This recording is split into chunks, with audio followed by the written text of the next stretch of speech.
Hello everyone, स्वागत है आप सभी का कॉन्सेप्ट डिकोडर के इस यूट्यूब प्लेटफॉर्म पर। आशा करता हूं आप सब बहुत अच्छे होंगे। BPSC ITI vice principal vacancy 2024 Bihar के अंदर 2024 की इंजीनियर्स के लिए एक बहुत बड़ी भर्ती आई। फॉर्म फिलअप हुए और फाइनली अब आपकी एग्जाम डेट निकट आ चुकी है। ठीक है, एग्जाम आपका 14 जुलाई को है। ठीक है, आज हो चुका है आपका 27 मई। ठीक है, 27 मई की आज डेट है और 14 जुलाई के बीच में जो आपके दिन बचे हुए हैं ये लगभग बचे 45 दिन के आसपास। ठीक है, इन 45 डेज के अंदर अब आपकी क्या रणनीति रहनी चाहिए आगे तैयारी के लिए करके।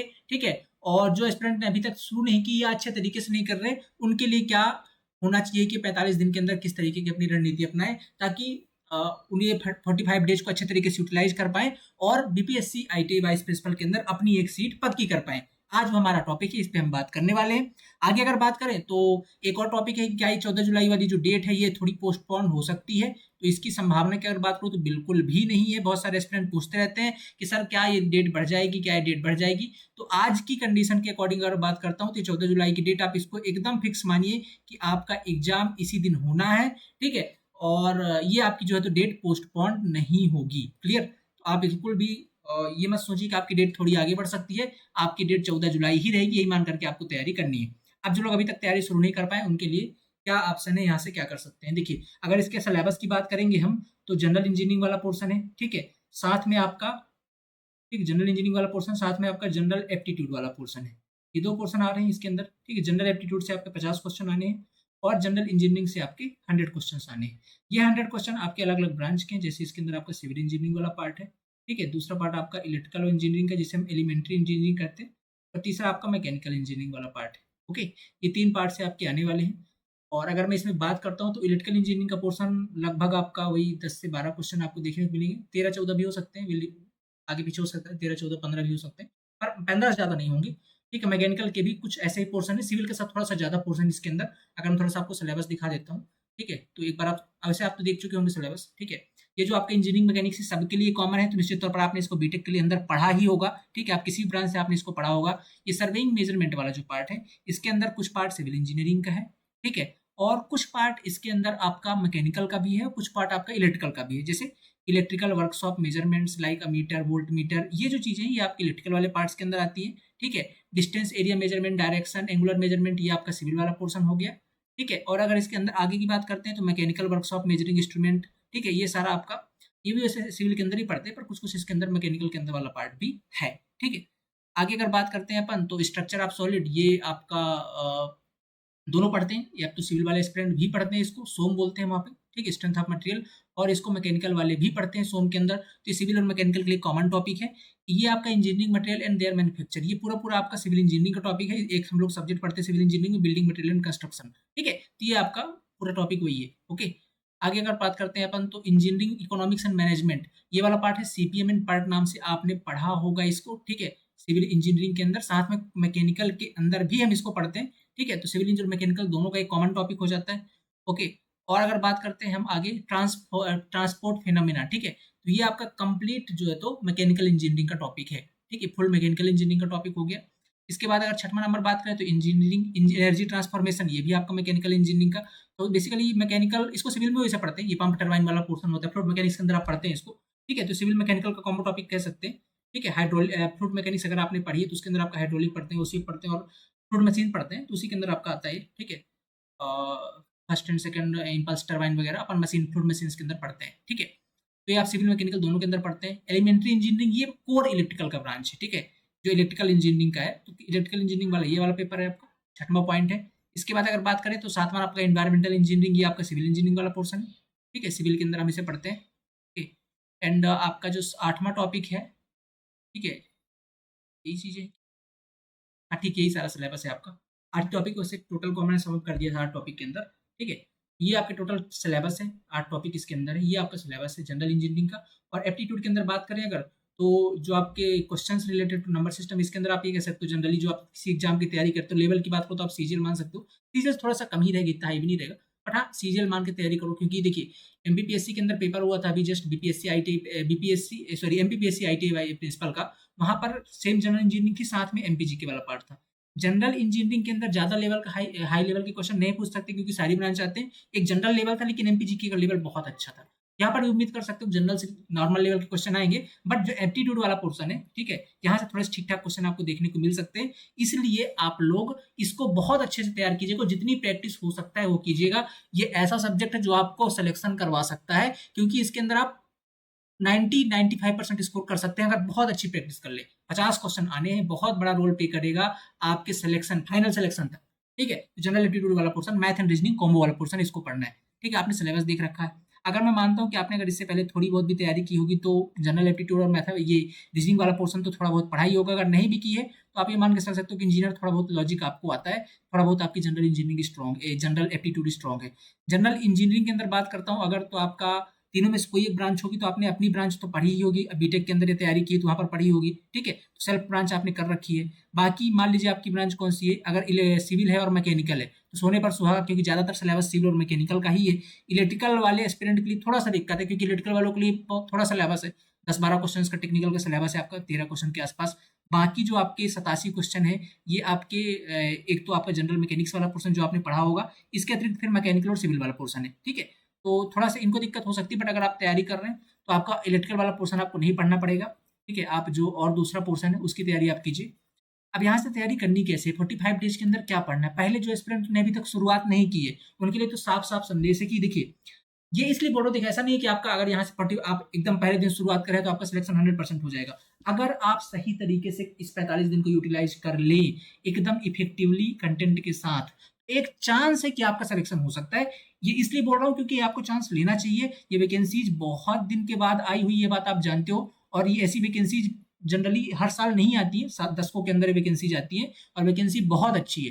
तो आपको एक चांस लेना चाहिए। जो भी 45 दिन बचे, अगर आप इसको पर डे के 8 घंटे भी यूटिलाइज करते हैं, ठीक है, तो लगभग आपके 350 घंटे के आसपास हो जाएंगे, जो कि अगर आप इतनी मेहनत कर देते हैं तो निश्चित तौर पर आप कट ऑफ के आसपास तो 100% पहुंच जाएंगे, ठीक है। अब करना क्या है इसके अंदर, सबसे पहले अगर आज से आप तैयारी कर रहे हैं तो आप किसी कोचिंग का स्टडी मटेरियल एक्सेस कर सकते हैं, ठीक है, जिसमें आपको एक साथ कंटेंट मिल जाए, यहाँ से ढूंढना ना पड़े। और अभी के डेट में अगर बात करें बीपीएससी आईटीआई प्रिंसिपल के लिए, तो आप जानते हैं हमारा कॉन्सेप्ट डिकोडर एकदम डेडिकेटेड इसके लिए काम कर रहा है। इससे बेहतर ना और किसी कंटेंट आपको देखने को नहीं मिलेगा, एकदम डेडिकेटेड और फोकस्ड काम कर रहे हैं। तो आप जाकर के हमारा बीपीएससी वाला आईटीआई प्रिंसिपल का जो चाणक्य बैच वहां पे ले सकते हैं। सिलेबस ऑलमोस्ट वहां पे फिनिश हो चुका है, 10 दिन का सिलेबस बचा हुआ है। तो आप लाइव क्लास की बिल्कुल उम्मीद मत कीजिए, क्योंकि सिलेबस 10 दिन का है, 10 दिन के अंदर सिलेबस फिनिश हो जाएगा। आपको क्या करना है, आपको क्या करना है, जैसे आप ज्वाइन करते हैं मान लीजिए, तो सबसे पहले अपनी सेल्फ ब्रांच को छोड़ करके, सेल्फ ब्रांच के आप अपने क्या ले लीजिए, सेल्फ ब्रांच की यहाँ पास आपको प्रॉपर नोट्स मिल जाए। आप जिस भी ब्रांच है, मान लीजिए आपकी इलेक्ट्रिकल है तो इलेक्ट्रिकल के प्रॉपर हैंड रिटन नोट्स मिल जाएंगे, उसको प्रिंट आउट निकाल लीजिए। आप सिविल से सिविल के नोट्स मिल जाएंगे, मैकेनिकल से मैकेनिकल के। सेल्फ ब्रांच के नोट्स डाउनलोड कीजिए और उसको चुपचाप आप बैठ करके रीड कर लीजिए। 2 से 3 दिन 4 दिन के अंदर आप उसको फिनिश कर देंगे, क्योंकि आपने ऑलरेडी पढ़ रखा है। एक बार रिवीजन करना है और उसके जो भी प्रैक्टिस सीट आपको मिली हुई है, प्रैक्टिस सीट से सारे क्वेश्चन लगा लीजिए। अपनी ब्रांच का खेल खत्म। अब बात कर लेते हैं अपन अदर ब्रांच की। अदर ब्रांच के लिए अगर बात करते हैं अपन, तो अदर ब्रांच के जो टोटल 2 ब्रांच कहलाएंगे आपके, सिविल होगा या मैकेनिकल होगा, अगर इलेक्ट्रिकल से हैं तो कोई भी 2 ब्रांच होंगी। ये कोई भी 2 ब्रांच की जो क्लासेस आपको मिलेंगी है, अप्रॉक्स अगर बताता हूं मैं तो 150 आवर्स से लेकर के 200 आवर्स के बीच की है, ठीक है। 150 आवर्स से लेकर के 200 आवर्स के बीच की ये क्लास आपको मिलेगी। अगर आप पर डे के 5 से 6 घंटे वीडियोस देखते हैं, ठीक है, अगर आप मान लीजिए 5 घंटे देखते हैं और स्पीड बढ़ा के थोड़ा सा देखते हैं, तो आप इजिली इस सिलेबस को 30 दिन के अंदर फिनिश कर सकते हैं। 30 दिन के अंदर आप इस सिलेबस को फिनिश कर सकते हैं, क्लियर। 30 दिन के अंदर आप इसमें भी थोड़ा आप ये दिमाग लगा सकते हैं, जैसे जनरल इंजीनियरिंग वाले, जनरल मैकेनिक्स वाला पोर्शन है, इसको आपने पढ़ रखा है, इसके आपने नोट्स देख लीजिए। जो टॉपिक आपको मैकेनिकल के अंदर, मान लीजिए आप सिविल से हैं, सिविल मैकेनिकल कुछ ओवरलैप हो रहा है, जो आता है उस पर अपना टाइम बचा लिया, इस तरीके से आप इसको कर सकते हैं। तो इस तरीके आप अपनी जनरल इंजीनियरिंग कर लिया। अब बात आती है सबसे मोस्ट इंपॉर्टेंट, जनरल एप्टीट्यूड वाला पोर्शन। जनरल एप्टीट्यूड के लिए क्या किया जाए, देखिए जनरल एप्टीट्यूड के लिए आपको पर डे के 2 आवर्स निकालने पड़ेंगे, और केवल खेल किसका है, प्रैक्टिस का है। यहाँ पर आपको प्रॉपर 70 से 75 घंटे की क्लास मिल रही है, जो बहुत सफिशिएंट है, बहुत लेवल तक जाके सर ने बहुत अच्छे से पढ़ाया। इसको देख लीजिए और साथ में अपना प्रैक्टिस करते जाइए। तो अगर यहाँ से आप सिलेक्शन का सपना चाहते हैं ना, तो आपको कम से कम आपकी जो पर डे की मेहनत हो 8 घंटे की होनी ही चाहिए, तभी आप यहाँ सिलेक्शन ले सकते हैं 45 दिन के अंदर। और यकीन मानिए कट ऑफ निश्चित तौर पर बहुत कम जाता है, ये हमारा एक्सपीरियंस रहा है पुराने एग्जाम्स के अंदर। तो अगर ये कट ऑफ आपका बहुत कम रहेगा तो निश्चित तौर पर आपको एक पछतावा होगा, यार काश तैयारी कर ली होती। बहुत सारे स्टूडेंट पिछली बार भी ऐसे तैयारी करके एग्जाम निकाले हुए बहुत सारे लोगों ने, ठीक है, इसी तरीके से पढ़ करके। तो मैं आपको एक लास्ट ऑप्शन बता रहा हूं, जो लोग अभी तक शुरू नहीं किए हैं उनके लिए आखिरी अवसर हो सकता है कि ये 45 दिन के अंदर अपने टाइम को यूटिलाइज करके एक आखिरी एफर्ट लगा लें, क्योंकि इसके बाद अब समय नहीं मिलेगा आपको। ठीक है। तो आपके पास जो 45 दिन, इसको 2 पार्ट में डिवाइड कर लीजिएगा। आपके जैसे 45 दिन प्लस 15 दिन, इस तरीके से आप डिवाइड कर लीजिएगा। पहले 45 दिन टोटल है अपने पास, 30 दिन प्लस 15 दिन, ठीक है। 30 दिन प्लस 15 दिन, इस तरीके से आप अपने टाइम को डिवाइड कर लीजिएगा। पहले 30 दिन के अंदर आपको टोटल चीजें पढ़नी है, जो आपकी नई नई चीजें हैं, जैसे जनरल इंजीनियरिंग वाला पोर्शन जनरल एप्टीट्यूड है, 30 दिन के अंदर पढ़ना है, और आखिरी 15 दिन के अंदर कुछ भी नया नहीं पढ़ना है, ठीक है। ये 30 दिन के अंदर जो भी आपको पढ़ना है न्यू पढ़ना है, और इसके अंदर कुछ भी न्यू नहीं पढ़ना है। जो आपने इस 30 दिन के अंदर पढ़ा है, इसी को बार बार रिवीजन करना है, अपनी टेस्ट सीरीज देनी है और अपने प्रैक्टिस सीट लगाने हैं। तो इस तरीके से 30 दिन प्लस 15 दिन का अपना टारगेट आप बना सकते हैं। अभी भी समय है, अगर आप चाहें तो इसके अंदर आपका सिलेक्शन हो सकता है, अगर ये 45 दिन के अंदर आप एफर्ट लगा लें तो, ठीक है। क्योंकि निश्चित तौर पर कट ऑफ कम जाएगी, और यकीन मान लीजिए पिछली बार भी ऐसा ही हुआ था। अगर आप यहाँ से भी एफर्ट लगाएंगे तो सिलेक्शन हो सकता है।